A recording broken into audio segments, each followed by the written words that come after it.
There we go. Okay, guys. Well, hi, and welcome to another webinar on impact in e-commerce.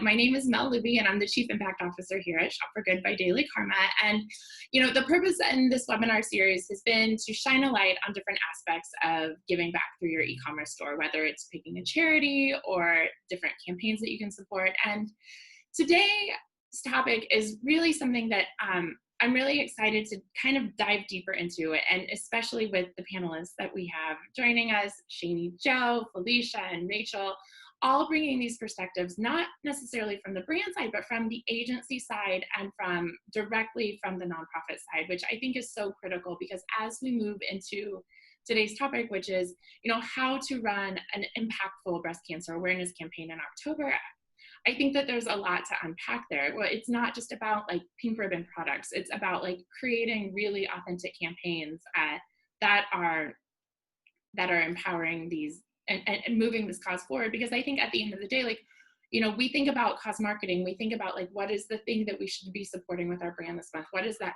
cause? And I think ultimately, you know, these aren't just cause marketing months, they're actual movements, and there's a lot of momentum and a lot of work that goes behind them. And so I wanted to create a space today in which to talk about those things. So with that being said, I would love to have our panelists introduce themselves, a little bit about who you are, the organization that you represent, and anything else you'd like us to know. I am going to start with who I see below me, which is Shaney Joe. Hi, everyone. Thanks for joining us today. My name is Shaney Joe, and I'm the founder of Keep-A-Breast. This year is our 20th anniversary, so it's a really exciting, really big year for us. And our mission is to empower young people around the world with breast health education and support. So in this sort of breast cancer space, Keep-A-Breast is really unique, where our focus is on prevention, early detection, and education. And yeah, I'm stoked to be here today. And next, Felicia. Sure, yeah. Hi, I'm Felicia Steinberg. I've been with BCRF, the Breast Cancer Research Foundation, for just over 2 years now. On the other end of the breast cancer spectrum, we are focused solely on breast cancer research. So all the funds that we raise are directly benefited to our 275 researchers around the globe. We're actually in 15 countries this year, and they tackle all areas of breast cancer. So that's prevention, heredity, ethnicity, treatment, metastatic breast cancer, and all the way to survivorship. I'm on our partnerships team, so I work on the account management side. So we have over 100 brand partners that we work with, and I work with about 30 or so of those on their activations and marketing support, and really making sure that they can communicate their programs authentically, as well as on the business development side and bringing in new partners to the BCRF family, onboarding them and ensuring their success with us, and that they, you know, get the full love and support of BCRF. And last but certainly not least, Rachel. Hi, I'm Rachel Bulla. I'm the VP of Client Partnerships for Buckland Co. We are an agency that mostly focuses on e-commerce and e-commerce marketing, but we work on other things as well. I've personally been in e-commerce for close to 20 years now, I think 17 years. And I've just been working with, you know, multiple brands over the years. Buckland Co works with many, many brands to not only help them figure out how to market their brand, but also how to focus on cause marketing. We ourselves are a 1% for the Planet agency. And so we think it's really important to give back in everything we're doing. We work with, you know, we encourage brands to give back in all different kinds of ways. And we've worked with DailyKarma's Shop for Good app with multiple brands and raised funds for multiple organizations through e-commerce, and finding unique stories and ways to advertise cause marketing with brands. Awesome. Thank you guys. And again, I'm so excited. I'm like sitting on the edge of my seat waiting to ask you these questions. So before we dive in though, I always think it's really interesting to talk about the history. How did October came to be? What was it all about? So in my research, I'm sure you guys know this, but I didn't, that this actually started in 1985, which I thought was fascinating. It was initially a partnership between the American Cancer Society and Imperial Chemical Industries. I thought that was wild. I didn't realize that. And then that weirdly Betty Ford actually kicked it off. And then in 1992, Estee Lauder actually which I feel like there's that direct affiliation with BCRF, was actually the first kind of company to kind of coin that pink ribbon that is now goes so hand in hand with October in particular. So we know the history. Now I feel like something that's come up in multiple conversations that I've had with each of you is this idea of terminology, like specific phrases that maybe you're tired of hearing or saying, as well as, more phrases that you might feel like that our brand partners and people who want to support this movement could use instead. The one that comes to mind for me, which Shaney, Joe, you and I have discussed, is awareness. Like, we are all aware of breast cancer. So what now? What recommendations do you have as far as phrasing goes that you might want to share? I mean, if you were asking me, definitely, you do hear a lot of times in October, yes, there's enough awareness. But in reality, like, a lot of the people that I talk to on an everyday basis still aren't educated and still don't know. So I would be one of those people that would say there isn't enough awareness, and we still need more campaigns around education, prevention, early detection, and also obviously raising funding, for research. So traditionally Keep-A-Breast, we speak more to a younger audience. And so we choose language that's, pretty different. We choose to stay away from anything like fight cancer or kick cancer's ass or against cancer or battle, so we're really coming at it from a different angle than kind of what's typical in this sort of awareness space of, pink ribbon world. And I would just add to that, Shaney, Joe, in that same vein, we don't look to use those language points either, like the fight language, survivor language. That can be really triggering to a lot of the communities in the breast cancer space, especially the metastatic community, that unfortunately their cancer is not treatable. There is no cure for metastatic breast cancer. So some people don't have that same fight that they're going to win. So we really look to switch words like survivor and to thriver. You may have to beyond your treatment. Instead of fighting breast cancer, you are going through breast cancer treatment or have been impacted by breast cancer. How do we switch those words to make it more inclusive and ensure that, this community feels supported and loved? And, we have this hallmark moment of October. So how do we raise that community up and make sure that every dollar that's raised is, being affected for everyone? Yeah, and I think it's really important that organizations like ours work together on this and, really join forces, because I'm sure you do. And I spend a lot of time educating my partners, educating all the brands that we work with. Oh, no, we got to change that language. So it would be nice to, collectively as a bunch of organizations to really, get the word out there and join forces on this language. I would agree. And Rachel, I'm curious in your perspective too, there's one word that we also really, really hate, and that's the word proceeds. Oh God, that's the worst one ever. It is the worst, that word. And that's like net sales, gross sales, net profit. Words that no one knows what they mean when they're on a hang tag or on a sign that expresses how a brand is raising funds for breast cancer in any way, regardless of the nonprofit.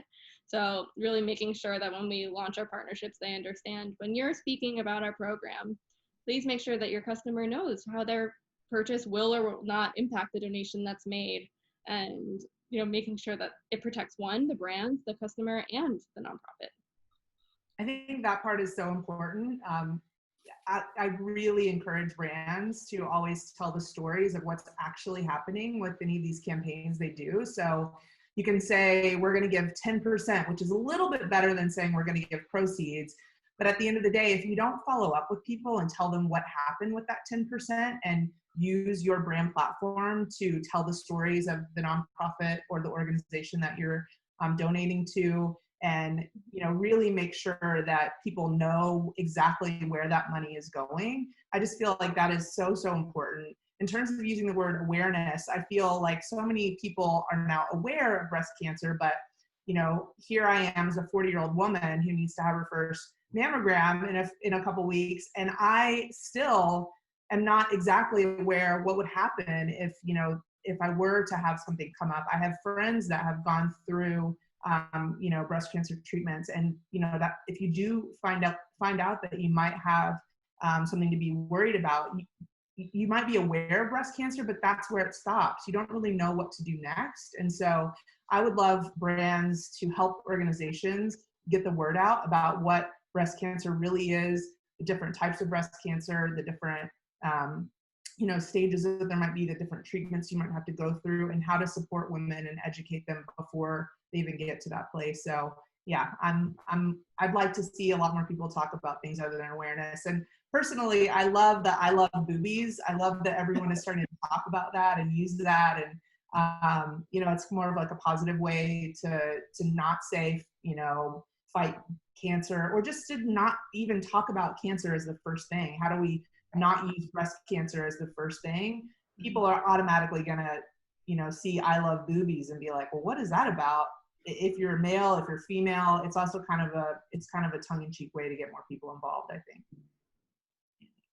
I completely agree. And I feel like one of my goals at the end of this is to, actually have some of that joint terminology that we're all talking about. We have someone on our side that's taking some really good notes, and we'll obviously be recording this webinar. So like those terminologies, like we're not fighting breast cancer anymore. Like, what are we doing? And so that those are things, because I think collectively as a cause, if we can agree on, like, it's going to become the thing that people start saying, and starting like with you two amazing partners. One thing just to note, if anyone has questions or comments or feedback, feel free to use the chat feature in the webinar. We love it. It's helpful to know if there's something that you want to talk about, questions that come up. Don't feel like you have to be silent the whole time. Snap if something's resonating, give an emoji, a fuck yeah, whatever works. It's a good space here. And there's the point where I've cussed early in the webinar. But anyway, so you guys said there's so many things that you said that I want to dive deeper into. And the first is actually this idea of impact, because I think from our standpoint, what we see a lot of times is, when we talk large numbers and large scale, it's hard for our brains to kind of wrap around, whether it's like 150,000 people, that's, even though it's like, okay, I know that's a number, but what does that mean? Or $500 million, like, cool, but what does that mean? And so we see time and time again that smaller impact metrics actually can help connect customers, and so I'm curious to know if you have any of those metrics that you might be able to share with us or our partners that are listening today, like, what, like 5, 25, 50, 100, what that kind of donation or can do as far as like programming and research. Yeah, happy to jump in. So we typically use the metric $50 funds 1 hour of research. It can be generally hard to, picture research. It's not like when you're supporting a water charity that might be able to install a well. Research is hard to visualize. So we really like to talk about it in hours and, what that might mean in terms of breakthrough and what that might mean at a patient bedside. So equating every dollar that's given in, whether it's at that smaller amount, and working with our larger partners to share, like, oh my gosh, you've been able to fund 1,000 hours of research this year. This could mean, this, breakthrough in prevention is now tied to those hours of research that you funded. So really leaning into those metrics to make sure that there's an understanding of how much time and what that means in the lab, and how it's bringing us closer and faster to a cure. Awesome. That's really helpful. That $50 is great. Shaney, do you want to? We do the same, where every year we publish our global impact report, which is just our numbers of our impact. And basically it's similar with research. It's hard to quantify education and awareness, but we measure everything. So usually with our, simple impact, as we'll say, $1 supports every, $1 supports one woman with our app, since our app is global and we're able to reach thousands and thousands of women around the world. But we also measure things like time spent on our educational blogs, time spent on our website, how much education we're able to distribute. And that's one of the things where our partners really come into being super supportive, as they help us distribute education in a lot of their online orders. So this year is different with COVID, but last year, with the help of our partners, we're able to distribute 220,000 check yourself cards. So things like that will measure app downloads, education, reach, time, and then report back to, you know, our audience. This was how we did this year. Thanks for all your help. That's awesome. So one, I guess my clarifying question there is, are you comfortable with brand partners utilizing those metrics? Like $50 equals $50 can fund 1 hour of breast cancer research, or $1 supports one woman in both of your cases, just to drill down a little bit. Like, those are things that you're comfortable with? Oh yeah. Absolutely. Okay, cool. Because I know, we always want to be really mindful in the nonprofit world, like not saying, okay, it's like, I can't say that, this $1 will fund this rock that I have in my hand, for example, but understanding like that, what it does, I think, is just make them so much more tangible. Like, cool, I can impact one woman.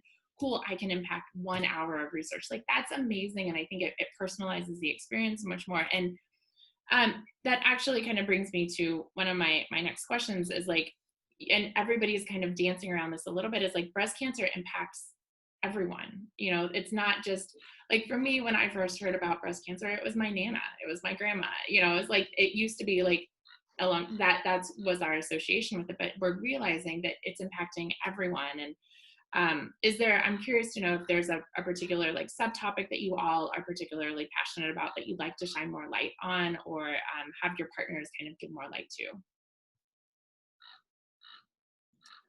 I mean, as Keep-A-Breast goes, our subtopic is really around the environmental links to causing cancer. Rachel, we're part of 1% for the Planet as well. And so in many ways, Keep-A-Breast is an environmental organization. We work really hard, first and foremost, to break that misconception that breast cancer is a hereditary disease, where the majority of new cases of young women have no family history. And so we work really hard with one of our programs to educate around the environmental links that are linked to causing cancer through, your everyday exposures, whether it's food, whether it's beauty products. And so, yeah, check out Non-Toxic Revolution. We have all types of tips and education on there. And it's definitely something that a lot of our partners really latch onto and are interested, because it's tangible, it's actionable, it's easy things people can do in their everyday life, because this conversation of like cancer and breast cancer is so scary and overwhelming. And so we want to create, action for the everyday person, things they can do in their everyday life that's going to help them feel empowered about their own health. I love that. I think that if you could take those types of stories that, are not necessarily told all the time, you have the entire month. If you're a brand that's going to get on board with this, and you're really going to embrace this cause and donate, to organizations that are doing great things for this cause, you have an entire month to tell stories like that. And you don't always have to just wrap it up in a tweet. I mean, there are blog posts you can create, there are emails you can send, you can create an entire campaign around a collection that is in partnership with, some of these organizations, and run them on Facebook and Instagram ads. You can link to different, link to these organizations' websites. You don't always have to keep the traffic on your own website, I think, if it's cause related. And so there's an entire month dedicated, if you're going to be on this cause, to tell all these different types of stories and go so much deeper.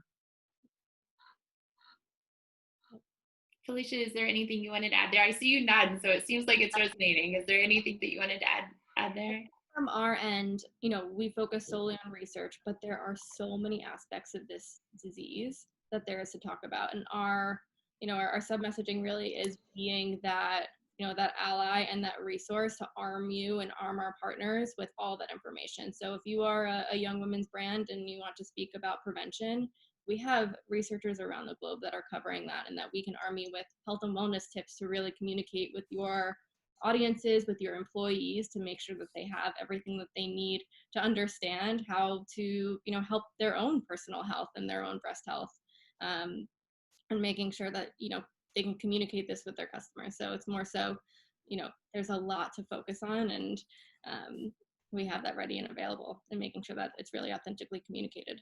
Well, and that idea of authenticity, which I feel like comes up in every single conversation we have about cause marketing, because like the thing is, people know like they sense, like, are they like on board or are they not? Like, is this just like to sell a product, or is it to like further a cause? And I think, you know, this idea that like cause marketing can be beneficial for brands, and that's okay, but also there has to be authenticity behind it. Like there has to be something pushing that forward. So I'm wondering, you know, if you have advice to partners, like how to make sure that they're not appearing opportunistic and like just throwing pink on something and calling it cool, we're donating for breast cancer awareness. Like, it seems one of the things that I'm hearing a lot in this discussion so far is like, it's storytelling, it's, you know, connecting with those customers. What else would you add to that? Yeah, I think setting intention, knowing why you've selected breast cancer as an important cause to your brand. You know, is it employees that have been impacted? Is it your customer base that you know this resonates with them?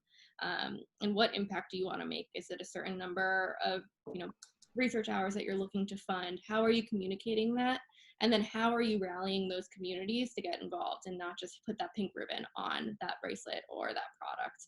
You know, is it a customer purchase? Is it an employee doing an act that the brands will then match their donation for that act of volunteerism? Is there something that's really intentional and actionable that really drives a donation and, you know, is more than just that pink slab?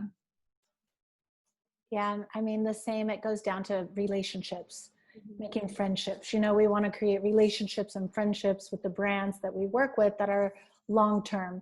Because, I mean, you know, it's a lot of work to do these partnerships, and we want everything to pay off for the long term. And, you know, we always want to think about it as a full circle thing. Not only do we want to take the opportunity to educate the audience of the brand, but also, you know, how many people maybe work at this company? How many people, you know, what can we do within the walls of the company to be a resource to the people that actually work at that brand? I think that's one of the coolest things, since I'm a pitch man and you're not all the time, Mel. I'll just talk about how great I think Shop for Good is and our experience with it. One of the coolest things, twist my arm. One of the coolest things I think is that you can get advice on what types of organizations you want to connect with. You know, you can talk to someone at DailyKarma and say, this is kind of what we're thinking, or this is what's important to us, or this is what we really are trying to do. DailyKarma can help you and, you know, give you some advice on the types of brands to connect with. But then on top of that, you can create those relationships directly with the brand. And sometimes, you know, sometimes it starts organically at the brand and you have a relationship with an organization already. Sometimes you need that introduction and really educate, you know, the marketing people at your brand about what is going on and how to tell those stories. But the other thing that I think is really cool about the Shop for Good app is that you're not just kind of blanket blindly saying a percentage of sales will be donated or proceeds will be donated. You can actually show in multiple ways through the checkout process, you know, here's we're going to give this percentage. Do you want to round up your donation? Do you want to, there's all these different ways that you can tangibly see what's going to happen, and you can learn more about the organization. And I think that it creates so much more realness than just like some proceeds are going to be given away. That relationship, I think, is so important for the brand to actually understand the organization they're giving to, and again, to tell their stories. And I think, you know, sometimes even get creative. If you want to work with an organization, maybe, you know, breast cancer research is not necessarily one where you could do this. Maybe you could if you're a larger brand, but if you really wanted to say, we want to do something unique, we're not quite sure what it is, we want to, we make running shoes, and we know that people that are, you know, finishing chemotherapy are maybe going to be focusing more on exercising. Is there a way that we could give, you know, one pair of shoes for every 5 purchase? And is there an organization that can help us connect those dots? I feel like DailyKarma, you know, you have such great resources and know these organizations that you could connect those people and create those relationships to come up with something really unique for a brand that is more impactful than just kind of blindly throwing money at an organization you don't have a relationship with. Yeah, I would think, and thank you. I mean, I will say, I think thanks. I think what I really love is watching all of these brands in various stages of growth. You know, it's like we have what I think is really like, my favorite thing about my job is watching all of these brands, whether you're like just starting out and you're like, cool, I want to get back and I don't know how, or our more established partners, you know, like Felicia, you and I got to know each other because of Adina's Jewels, who like is a long-term partner of BCRF, and you know, and Shaney Joe, we know each other. Well, we know each other through Warped Tour, but that's a whole other story. But you know, this idea of like these brands that are coming up that aren't necessarily at like that quote unquote partner level, but how can they make sure that they're growing and understanding that it's not just a thing that they're doing on a monthly basis, which, so you're engaging that customer at checkout, you're donating a percentage of sales, because I think what we do see time and time and time again is that customers want to be engaged in how they're giving. Like they want to connect with that charity. They want to know that their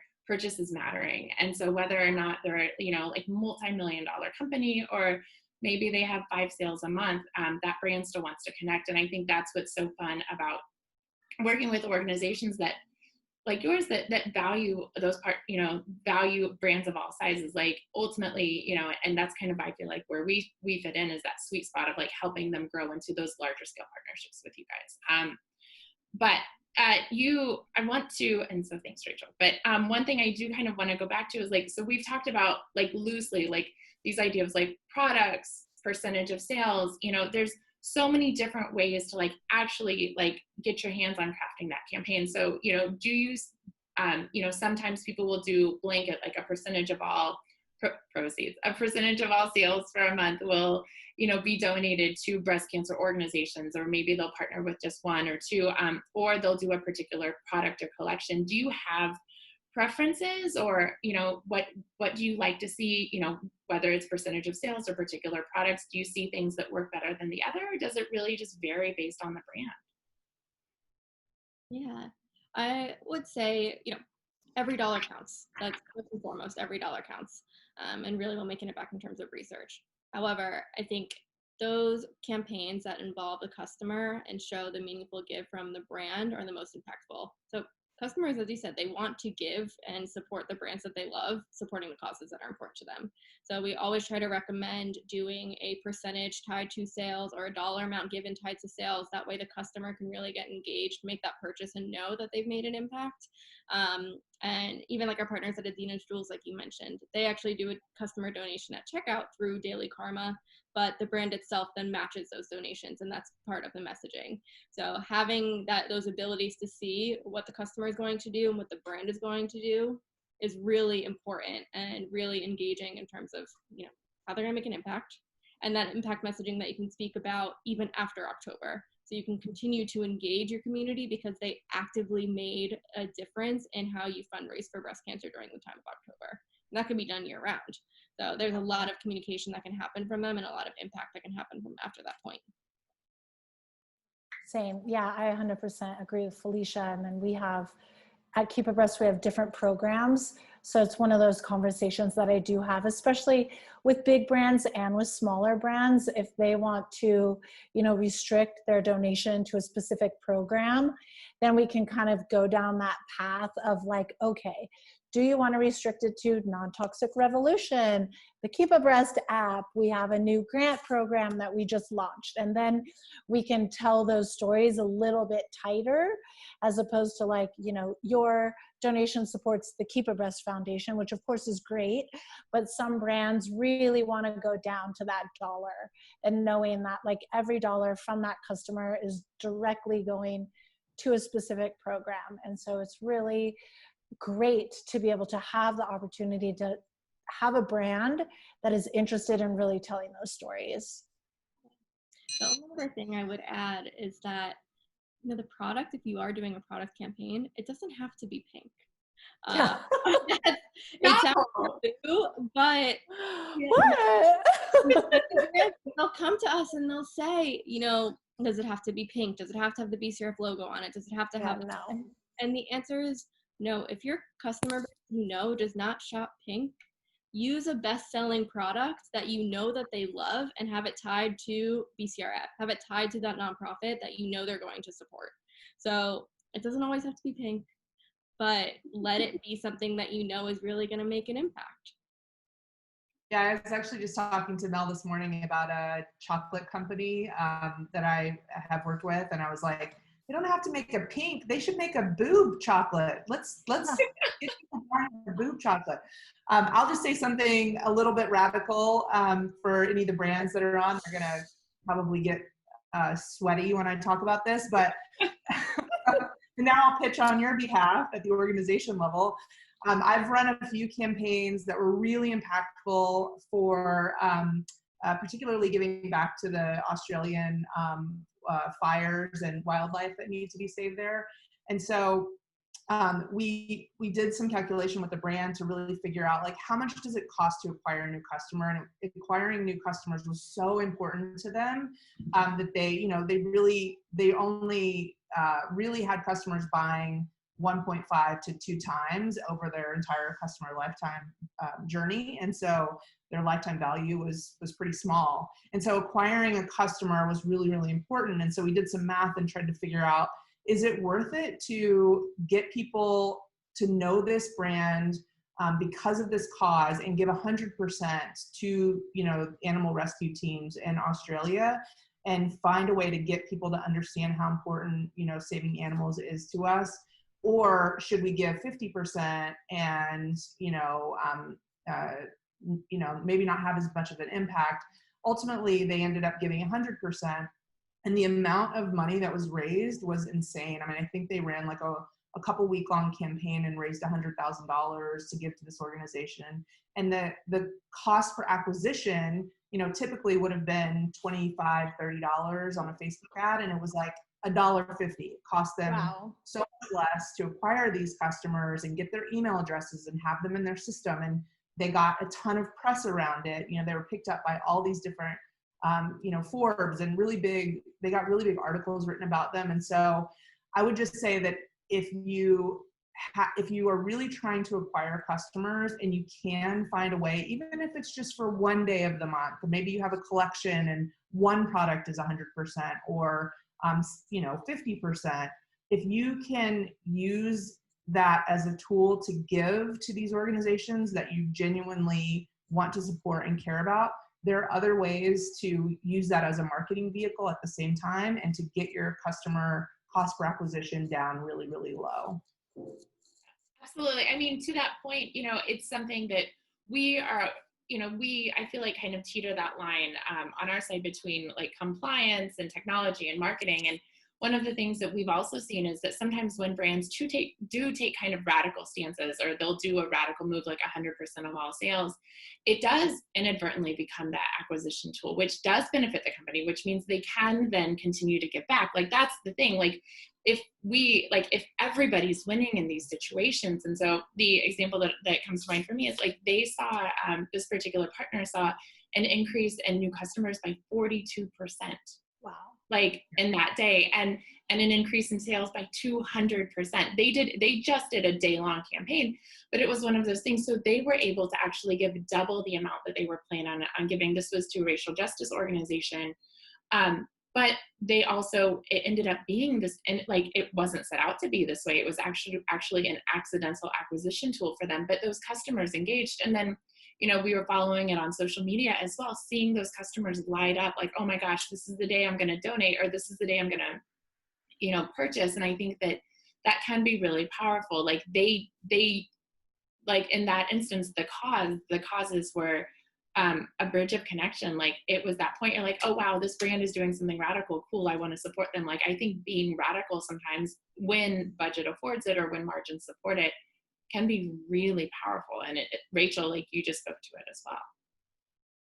Yeah, I actually saw Yvonne Chouinard speak at I think it was 2 years ago, the 1% for the Planet global conference for brands, and he said on the Thursday night before Black Friday, someone came in and they were like, let's give 100% to the planet tomorrow. And he was like, well, this will never work. We're going to lose all of our money. And we have huge goals this year.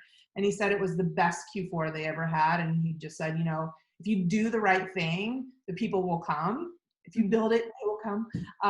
And so I just think that, as a brand, you really have to decide if you're super passionate about, donating to these organizations, then it might be worth going all in on them and people will support you, and you might be paid back in dividends by acquiring new customers, but also by the press because of it. Absolutely. And something that came up, and again, I love that we're like touching on all these points so naturally, which is rad. This idea of like continuity, you know, like you were talking about, like, how do we talk about like impact efforts? Like October is going to be a thing, and then it's the holidays. So like, right? Because that's the holiday season, I feel like, is starting in September this year, which is a whole other webinar, guys. Stay tuned for that. But I think it's this idea of like, how do we, you know, so it's like you were so passionate about this in October, like what next? You know, Shady Joe, I think like we've all kind of touched on this in various ways. So it's like, how can you make sure, like, what are like those tangible pieces of advice that we can leave our brand partners with so that they can reconnect with them, you know, in subsequent months? Be like, hey, remember what we did in October?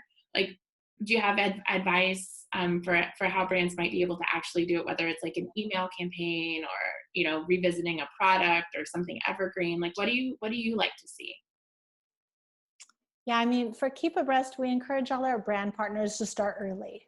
Like, don't start selling your thing or whatever on October 1st. Like, October gets short because of Halloween. So we really encourage everyone, start early, start September 1st if you can. Get everyone going and then really sell. And then we encourage everyone to go all the way through Q4.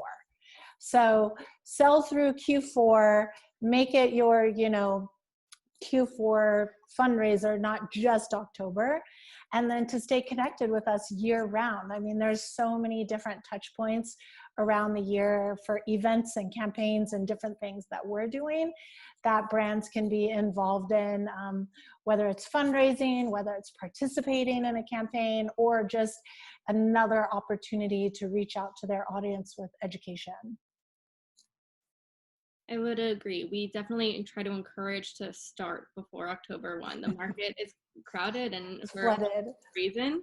But we do try to encourage and make sure that our partners are armed. We've built out a full toolkit for all of our partners that sign on with BCRF that has ready-made messaging to post on LinkedIn and employee engagement messages, whether it be an e-blast or your internal communications, as well as to your customers that can be ready, sent out on November 1st to thank them for the impact that they've made and allowed for. And then making sure that come, you know, the spring, we have those ready built-in dates that we can help you activate. So World Cancer Day on February 4th. Can we touch point again during Women's Health Week? Can we really think about other times of year that are going to bring, you know, breast cancer is diagnosed year round. This is not just happening in October. So how do we lean on those days that are built into the calendar to talk about the impact that you're making and reignite those pieces of the campaign that were really successful and really impactful, and we'll help you do that along the way. Awesome. And that's so awesome. And sorry, it's just like 2 months ago, I was just thinking and wishing that I could actually meet someone from the partnership team at BCRF, because when I'm pitching brands all the time, and Keep-A-Breast is a small organization. Like, we don't have a team that does this, you know, I mean, you're looking at it. It's me on top of, you know, everything else I do. And when I'm pitching brands all the time, a lot of them are like, oh, we work with BCRF. We already work with BCRF. And I'm like, dang it. But at least like they chose a good one. Not like there's bad ones, but you know what I mean? I was like, I love BCRF. And so my sort of wish to the universe a few months ago to connect with someone from your team, you know, came true. So I definitely would reach out to you, Felicia, after this call, just to connect and stay connected and, you know, see different ways we can support each other. And that's what I like. That's what I fell in love with both of you guys for that reason, because I feel like you speak to similar and different audiences. Like Shaney Joe, like the messaging with Keep-A-Breast is so positive. Like you're surrounded by those amazing casts behind you. Like it's very like uplifting. And, you know, I feel like on the prevention side, the non-toxic revolution side, I think that you're so innovative in so many ways, and all of the work that you've done in that regard, you know, like it's just rad, and it speaks to people, as well as like balancing that with someone like BCRF, which is more research focused. And I think what we see even internally is that oftentimes our partners will support multiple organizations and even let their customers choose where it resonates. Because I think like just because a particular like brand owner or stakeholder is resonating with only one nonprofit, ultimately their customers may have an affinity towards something else. And so one thing that I think is really cool about these like hyper-focused months is you could support multiple organizations to also get a gauge for like, who does this customer support? Like, you know, and maybe they're split and maybe they're picking multiple ones, which is rad too, because I think that there's so much space for all different aspects of this amazing cause. So many, like, you know, my brain's kind of spinning right now. And that's what I think is so cool about kind of creating space for everybody to be discussing today, is like, there's so many different ways. And ultimately this is something everybody knows someone that has been impacted by cancer. It's like, it's the most level setting thing on the planet. And so, yeah, I mean, and we all have the ultimate same goal. Yeah. So it just benefits all of us to really work together. You know, we work with the Environmental Working Group, we work with Young Survival Coalition and Stupid Cancer and other organizations because we don't have the science. So we work with other organizations to make sure the information that we're putting out to our audience is backed by science. So collaboration is so important in this space. And I think for the customer as well, I know my audience loves it when we work with other organizations or when we cross over and do multiple brand collaborations in one event, because they love to see everyone working together. There's, you know, yes, we're competitors, but at the same time, we're trying to all reach the same goal. Yeah. And Shaney, Joe, you're so right. And I can't wait to talk after this. But, you know, there are so many parts to this disease. It's so complex. Like, we need this education tool. We need research. Without all these different areas, we need patient advocacy. We are not going to overcome and get ourselves closer to a full cure. So knowing that there's opportunities to partner together, whether it be nonprofits, we are working with our partners to collaborate together, because especially during this time, the only way that we're going to come forward and come out of this is to be able to take the powers that we have and the brand powers that our partners bring and the collective, you know, research and knowledge powers that the nonprofits in the space bring to be able to do more and really make an impact this October. Awesome. Amazing. Okay, guys, we're doing really good on time, by the way, and I want to open this up to questions in just a couple of minutes. But there's two more questions that I'm dying to ask you, and both are actually quite different. So here we go. I think, as my team knows, I like talking about failures as well as success, because I think that we learn so much from them, and then oftentimes they're things that make us really uncomfortable to talk about. So, like, are there things you guys can change? You know, names or be more vague if you like, but have there been like those campaigns that maybe didn't fly that we could learn from? Or are there, you know, conversely, like those instances where things like really hit the mark? Like, do you have anything like that you're comfortable sharing with everyone? If not, I'm sure I have some in my pocket. But it's okay. I mean, I think that the partnership that always bombs is the brand that wants you to sell their product for them.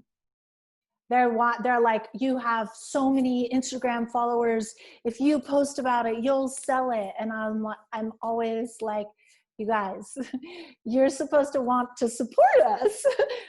I'm not here to market your brand. I'm not here to build your brand. So it's always that, you know, sometimes it's a challenging conversation with the brands of like, you need to have marketing. And if you don't have it, you need to hire marketing, but that isn't coming out of my budget. You know, you're here to support Keep-A-Breast, and it's not my job to market your brand. So whenever a brand just really relies on us to sell for them, and we never actually sell for brands. You know, we promote the brands that we work with in many ways, but we always lead with education, because then it goes back to transparency, and our audience doesn't just want to be sold stuff all day long. You know, they want to be educated. So those are the bombs. It always, every time, bomb. I mean, that feels really transactional. Like, it's like, I think what I'm hearing is that, like, it's like people expect more depth. Like, it's like, it's not just that I get this and you get this. It's more like it's a relationship. The partnership. Yeah. It's very much a partnership, and specifically too, and I'm sure you feel this too, Shaney, Joe, you know, we are a brand. A nonprofit is a brand. It is we are so thankful for the dollars that come in to further our mission, but it is a true benefit to be able to work together and have this partnership and really bolster each other up to make an impact. So we need each other equally. It's not, an organization and a charity. It's two partners together. In that same vein, like, we do have no fly lists. We have specific categories that we can't work with, unfortunately. And I think that's when we see some bombing of sorts, and that really anything that conflicts with our mission, specifically because we're so research focused, we know that, alcohol can be tied to, it's not good for your breast health. It's not so good for your overall health. So working with brands of those natures can be a big challenge for us. A lot of food partners are really challenging for us, just based on what we've seen in our research in terms of, health and wellness. So a lot of those are really difficult for us, and we always try to make sure to, weed through and make sure that any messaging that we do with those partners is really authentic, and, that we are partnering with those that further our mission and, the research that we're seeing. Interesting. I would just say that the thing that I've seen bomb is not having a plan and just expecting, like, oh, we're going to have this big splash on October 1st and we're going to put up an Instagram story about it and we'll get thousands of dollars in sales. And it's like, No. you guys, just like any other collection or campaign, you need to have a plan behind it. You need to have a budget behind it. You need to have multiple channels where you're telling your audience about it. You need to be reaching out to new audiences about this. If you're not going to support a campaign that's going to give back to organizations, you can't expect it to do well. Just like if you're not going to support a collection you're launching, it's this, it's the same thing. So the biggest bombs I've seen are just like, we made a post, I don't understand, we're not selling anything. Everyone's interested in that. It's like, well, you haven't really invested the time or energy into it, so why would your audience? Yeah, it's authenticity, is that, and also, and the plan, I think, is smart. And Rachel, being agency side, like, is there anything specific that you might be able to recommend to maybe some of our partners that might be bigger or smaller about, like, how to get, like, the best ROI for something? Like, if they wanted to do, like, ads, basically, like paid media, which I've seen work. Like, we know it works. To kind of highlight a collection. Is there anything specific we could leave them with? I mean, I would just say have a full funnel of trying to, there are lots of audiences that are related to breast cancer on Facebook and Instagram. If you want to run ads there, you can tap into a new audience, and at the upper funnel, create awareness for your brand and this cause or product or collection, whatever it is. But talk about what exactly you're doing and what organization you're supporting in those ads to people that have never heard of you before. And then mid-funnel, for people that already know about you, obviously send email campaigns, use Facebook and Instagram organically. Depending on who your audience is, there's so many more platforms these days. You could run Snap ads. You can be on TikTok. I even heard that Hulu is opening up a beta for people to run their own biddable ads. With wow. So there's just, like with any other thing that you'd be doing, create a full sales funnel. But if you are trying to use this as a way to get awareness out, and you're authentically, interested in supporting these organizations, and telling a story to people that care about breast cancer, the Facebook data is there and you can reach out to those people. The other thing I'll say is that if you support this, any type of cause, you can always follow up with that segment of people that also support the cause. So I've worked with a brand that cares about childhood cancer. And so each year they work with a woman and a family that's been through multiple treatments for childhood cancer. And they can find the audience that purchased the childhood cancer, the shirt or water bottle the year before. They can segment those people out and create lookalikes based on them, or they can email those people again and say, this year's limited collection is here. So really, once you find the audience, making that customer segment and finding other people like that, whether it's through ads or email, is really important as well. That's awesome. I mean, that's so meaty, because what I'm loving about this discussion is that we've talked about philosophies and why and the partnership side of things, which I think is gorgeous, but also those real tangible things. It's cool, make sure that, because because you want it to fly. Like, you want this to work. You want it to be something that resonates with your internal stakeholders and your external stakeholders, your customers, and for everybody to feel really good about and to continue. The other thing that I really loved about what you just said, Rachel, is that, like, that's that continuity where you're connecting with them again, which is important. One more question and then we'll open it up. So this is actually a silly question, but I always find, like, there's different, people have preferences about, like, hashtags, it's like, what hashtags do you recommend? These, like, this is like 101, but, like, what hashtags are you recommending people, tap onto? Obviously, like, BCRF and Keep-A-Breast and breast cancer, but, like, are there any other ones that you would recommend that our partners, make sure that they're using this year? I mean, I'll leave that one to Rachel. The feed is just so, these days you just have to have a budget for your posts if you want them to really, really, really perform. So we don't rely on hashtags or anything like that. Yeah, I would agree. I mean, if you're using TikTok, then you can see how many people post against different hashtags. And I think that is an amazing thing. And I don't know why Facebook and Instagram don't have that, but to be able to see how many people have posted against different hashtags is so powerful. But, I always like to tell people in your organic posts to use hashtag. I'll also just say that Instagram Reels is getting the most priority right now. So if you're doing things organically, make sure to post on Instagram Reels, and hashtags work really well there.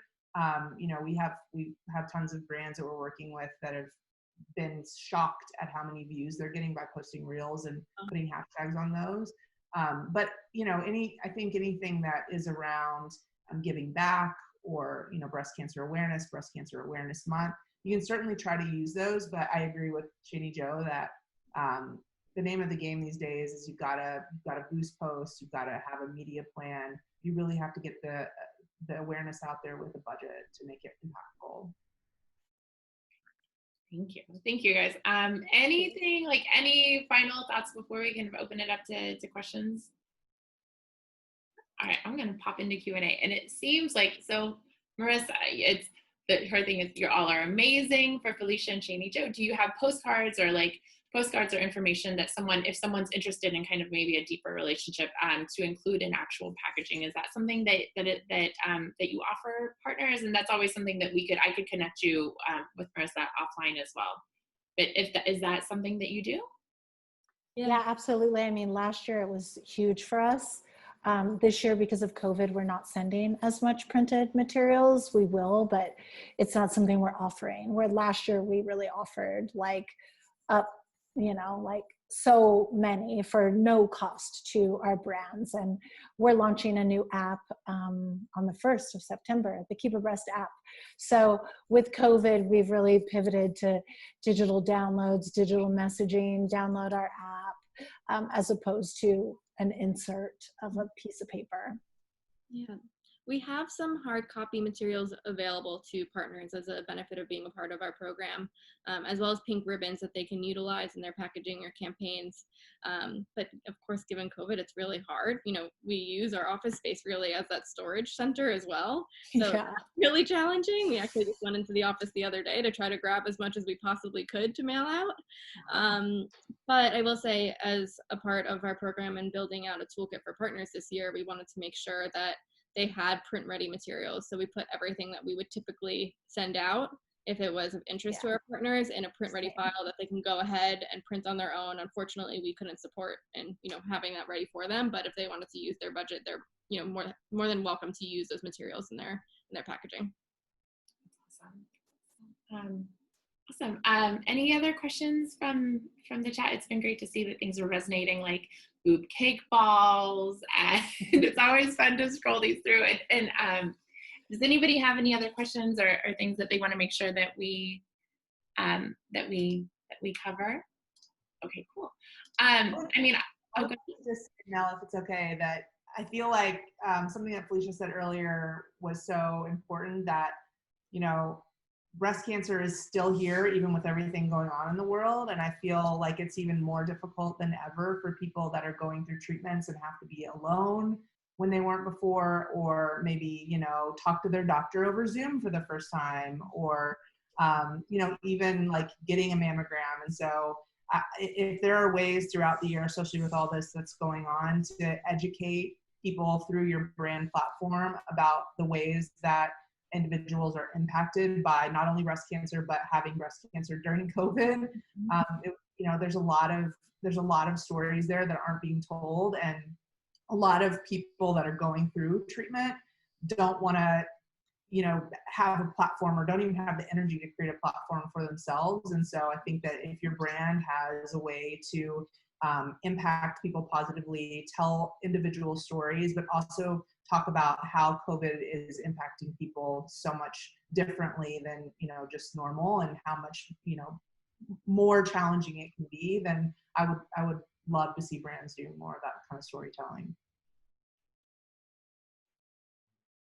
Love it. Great job, Mel. Thanks for putting all of us together and all your great questions. Thank you. You're welcome. Well, I will say, I will leave everyone with this.